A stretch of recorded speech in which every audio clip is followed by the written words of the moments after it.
welcome to the NEC Women in Business series. At NEC, we would like to take this opportunity to celebrate the social, economic, cultural and political achievements of women around the globe.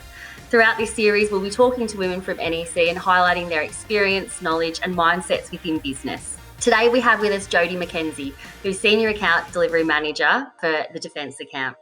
Although Jodie has only recently joined NEC later last year, 2021 will be her 25th year in the IT industry, a career she fell into while escaping from retail. Jodie, thanks for joining me today. Thanks, Kylie. Thanks for having me. How would you summarise your career over the last 25 years and what led you to come to NEC? Once realising that retail was not for me, I kind of came into IT in an odd way. I did a computer course. I really didn't like it. What I did like out of it, it had an accounting component, which I absolutely loved, and I learnt how to touch type. And with those two skills, I started applying for new jobs, and I happened to get a job with a small startup IT company in Canberra that was very small. There were only 5 people in Canberra and 12 in Sydney.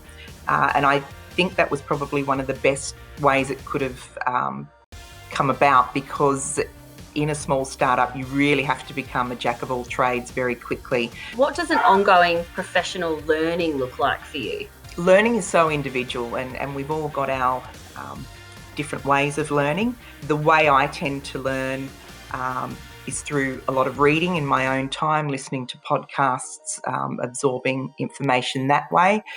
Also by asking a lot of questions. I'm a big fan of there's no dumb questions. You are not going to find out things if you're not prepared to ask. Realising, particularly as a leader, you don't need to know everything.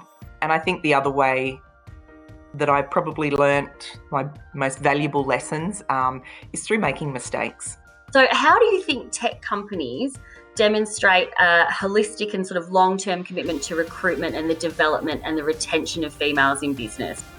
Look, I think that it's a really tough one as we see more and more women studying in STEM subjects and graduating with great marks. We're not necessarily seeing that flow through into full-time roles in the industry. And some of that comes down to, if I can't see it, how do I know I can be it? So I think there does need to be a concerted effort by companies to employ more women. Just being aware of some of those subconscious internal biases that naturally cause people to look for people like themselves when they're recruiting, and make a concerted effort to overcome that so that there is then role models within the company. I know in my last company, I would just have informal breakfasts or lunch once a month, invite all the females, in more junior roles, just for a sit down and a chat and a sharing of experiences, because I think we don't necessarily get that opportunity, particularly if our friends aren't in the same industry, just to talk through the day-to-day things and ask for advice from other people that might have tackled those situations before. It can be a lot more difficult in the technical roles because predominantly those teams are often 100% male.